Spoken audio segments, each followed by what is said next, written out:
the HAWE Tech Podcast. Hello, and welcome to the HAWE Tech Podcast. My name is Ralph, and I'm the Senior Specialist for Sales Enablement for HAWE Hydraulics.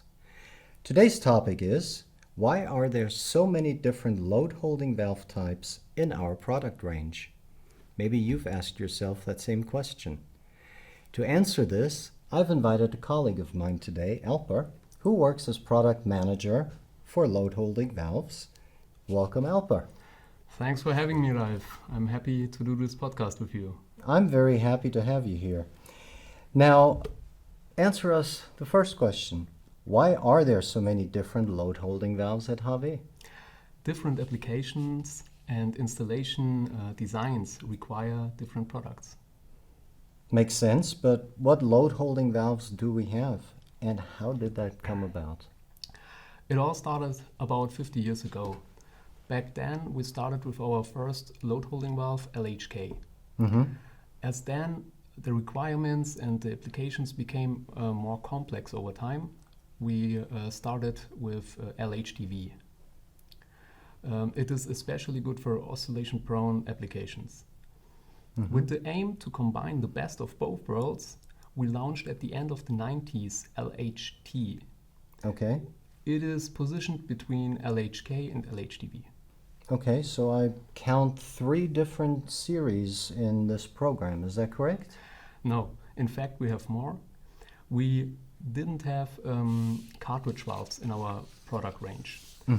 So CLHV followed. We wanted to have cartridge valves for standard screw-in cavities, and it should be priced attractively. And last but not least came our latest load-holding valve, Oscar. It is a high-end product with super good oscillation damping, and it rounds off our product portfolio. Interesting. So what are the differences between these load-holding valves? There are systems that are not as sensitive and therefore do not need a high-end solution. Perhaps it depends more on the size of the valve or the design of the valve. Our LHK, for example, is very compact and is very compact and are available in different sizes, and versions. Some customers want cartridge valves with standard screw-in cavities, maybe for a 2-supplier strategy, for which fits CLHV perfect. Okay. And then, of course, there are applications that are really tricky, oscillation-prone, and require high pressures.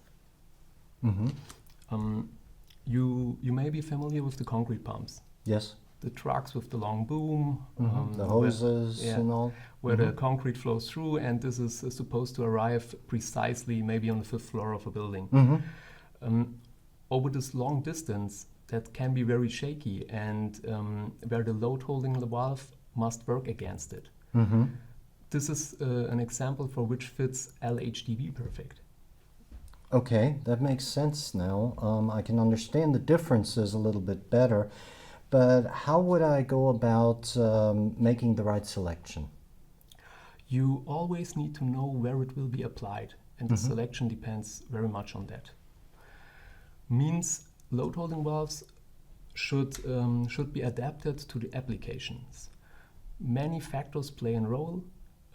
As already said, susceptibility for oscillations, then you want to pay attention for energy efficiency, and at the end of the day you want the most cost-effective solution for your requirements. Okay. Now, in particular, you mentioned oscillation. Can you explain a little bit more about that? The individual valves have their ideal areas of application. One important factor for minimizing oscillations is to choose the right pilot ratio. Okay, pilot ratio. What exactly is meant by that? With the pilot ratio, you define the pressure range where you want to open the valve when you want to lower the load. Okay. The pressure setting of the load holding valve is higher than the maximum expected load pressure. Okay.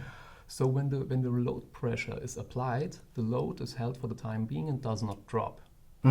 If you now want to lower it, you have to pressurize the load side, Right. which is connected via a control line to the valve.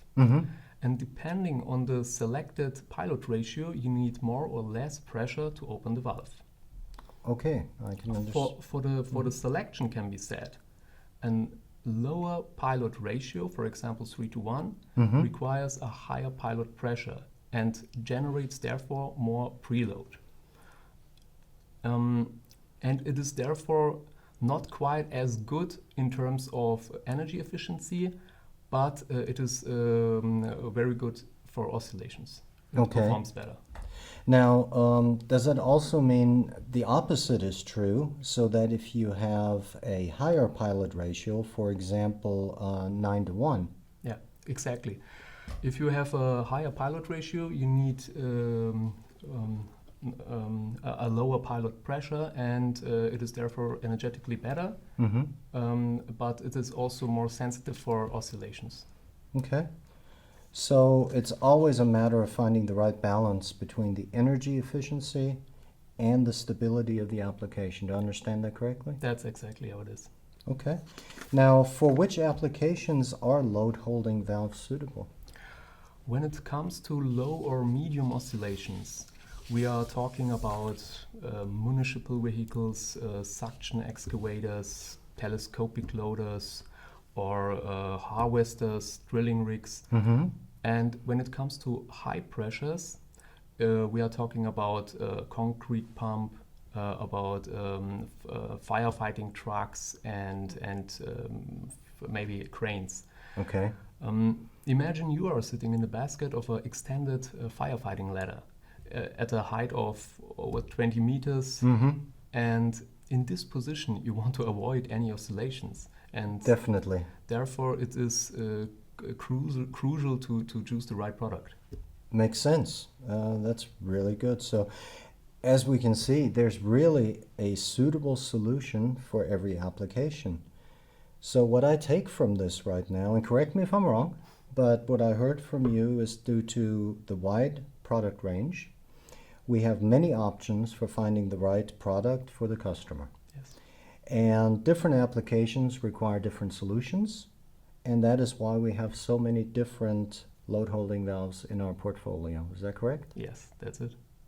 Great. I learned something, and I hope you did too. Well, that was it for our podcast today. If you have any suggestions for future podcasts, we would welcome if you would write us at podcast@hawe.de. Give us your suggestions, your feedback, your comments. Alper, thank you very much for joining me here today. I learned something, and it was a lot of fun. I hope you had some fun too. Yes. Also from my side, thanks for listening, and see you next time at the HAWE Tech Podcast. Take care. Bye-bye.